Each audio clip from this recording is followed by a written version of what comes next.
This webinar will be covering aspects recreating stopped jobs function. Let us begin. Unlike the suspend function, when a job is stopped, it is removed from the schedule and can't be rescheduled. Aspect believes the job is now complete, regardless of yield. In the event someone stops a running job, by accident, there is an option to recreate that job, and reschedule it.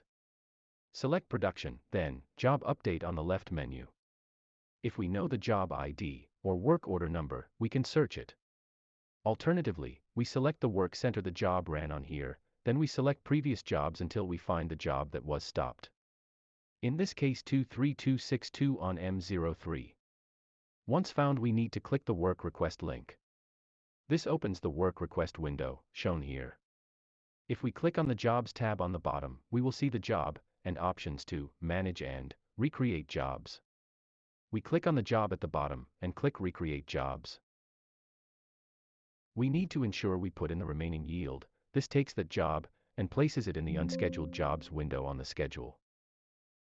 We can now schedule this job again and continue production. This brings us to the end of this webinar. We hope the information and examples provided here have been beneficial to you.